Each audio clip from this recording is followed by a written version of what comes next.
Real Madrid ichidagi sotqin topildi. Assalomu alaykum futbol ixlosmandlari va Secret X kanali obunachilari. Siz hozir futbol olamidagi eng sirli, eng shov-shuvli va eng tezkor yangiliklarni yoritib boradigan kanal Secret X kanalidasiz. Bu yerda siz oddiy yangiliklarni emas, balki futbol ortidagi yashirin haqiqatlar, kiyinish xonasidagi mojarolar, ichki urushlar, sirli transferlar va butun dunyoni larzaga solayotgan eksklyuziv xabarlarni tomosha qilasiz. Bugungi videomiz sizni aniq hayron qoldirishi mumkin, chunki bu Real ichidagi sotqin haqida. Madridning Real klubida vaziyat tobora keskinlashmoqda. Nahotki Real ichidagi sotqin topildimi? So'nggi haftalarda jamoa ichidagi mojarolar haqidagi xabarlar butun Ispaniya matbuotini portlatib yubordi. Endi esa Florentino Perezning o'zi kiyinish xonasidagi sirlarni tashqariga sizdirgan inson topilganini aytmoqda va eng qizig'i, bu voqea ortida juda katta fitna yashiringandek ko'rinmoqda. Real kiyinish xonasida nima bo'lyapti? Madrid klubi tashqaridan qaraganda kuchli va ideal jamoa bo'lib ko'rinadi, ammo ichkarida hammasi boshqacha bo'lishi mumkin. So'nggi oylar davomida futbolchilar o'rtasidagi sovuqlik, murabbiy bilan kelishmovchiliklar, kiyinish xonasidagi yashirin guruhlar va ichki nizolar haqida mishmishlar ko'payib ketdi. Ayniqsa Federico Valverde va Aurelien Tchouameni o'rtasidagi mojaro haqidagi xabar butun futbol olamida katta rezonans berdi. Valverde va Tchouameni o'rtasida nima bo'lgan? Hozircha mojaroning aniq tafsilotlari ochiqlanmagan, ammo Ispaniya nashrlari bu oddiy tushunmovchilik emasligini yozmoqda. Ba'zi manbalarga ko'ra, mashg'ulot paytida futbolchilar o'rtasida juda keskin tortishuv yuz bergan va boshqa manbalar esa kiyinish xonasida katta janjal bo'lganini aytmoqda va eng qiziq tomoni, bu ma'lumot qanday qilib matbuotga chiqib ketdi. Florentino Perez g'azabda. Real prezidenti Florentino Perez aynan shu savolga javob topishga harakat qilgan va nihoyat u matbuot anjumanida kutilmagan bayonot ham berdi. Perezning aytishicha, klub ichidagi sirlarni tashqariga sizdirgan inson allaqachon topilgan. Bu gap futbol muxlislarini shokka soldi, chunki Real kabi klubda ichki ma'lumotlarning sizdirilishi juda katta xiyonat sifatida qabul qilinadi. Xullas, sotqin kim? Mana shu savol hozir butun Madridni qiziqtirmoqda. Perez ismini oshkor qilmagan bo'lsa-da, uning gaplari yanada katta mishmishlarga sabab bo'ldi. Prezidentning aytishicha, ma'lumotni sizdirgan inson klubdan ketayotganidan jahli chiqqan va aynan shu sababli ichki sirlarni tashqariga olib chiqqan. Bu mojarodan ham yomon. Florentino Perezning dahshatli gapi esa mana shu bo'ldi. Men uchun ma'lumotning sizdirilishi mojaroning o'zidan ham yomonroq.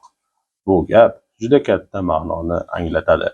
Chunki prezidentning o'zi ham bu voqea ortida oddiy janjaldan kattaroq narsa borligini his qilayotgandek. Dani Ceballos asosiy gumondormi? Ispaniya matbuoti darhol bir ismni o'rtaga tashladi. Bu Dani Ceballos.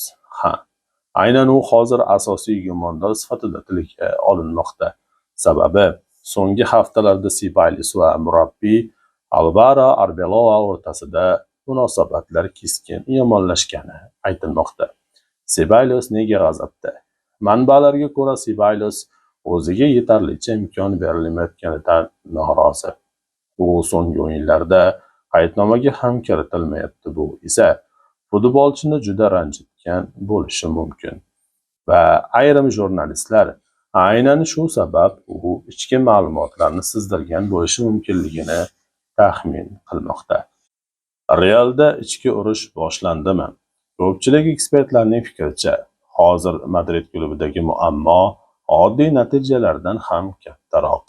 Sababi, jamoa ichidagi muhit buzilgandek ko'rinmoqda go'yo.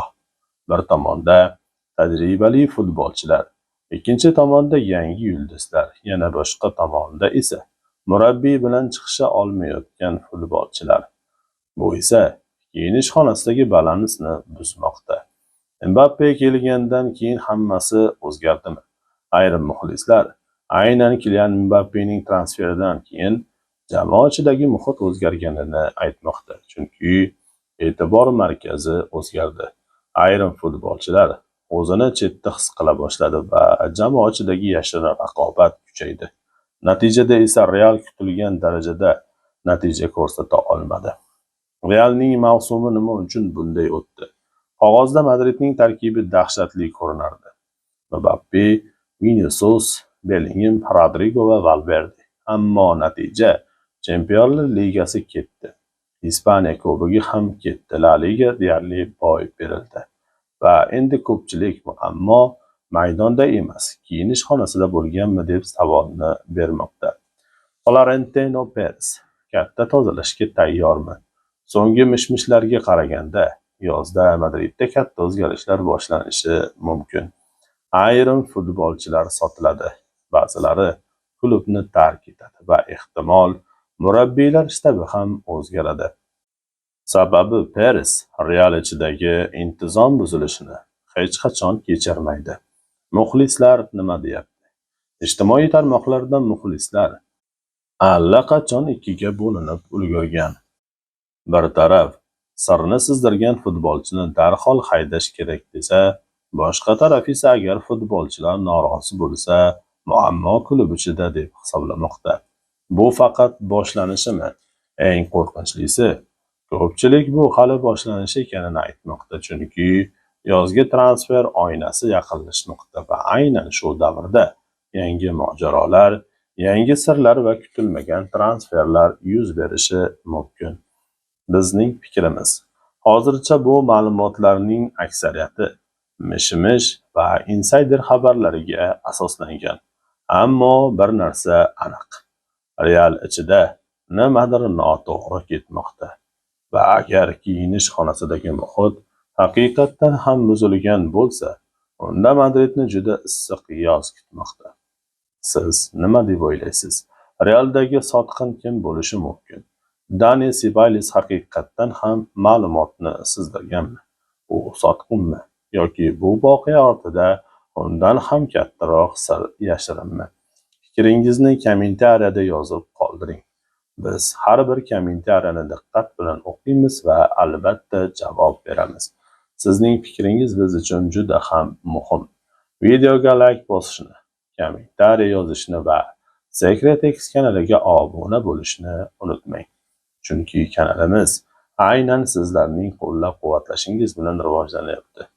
Oldinda sizni yanada shov-shuvli, sirli va eksklyuziv futbol yangiliklari kutmoqda. Secret X bu oddiy kanal emas. Bu futbol ortidagi yashirin haqiqatlar maskani.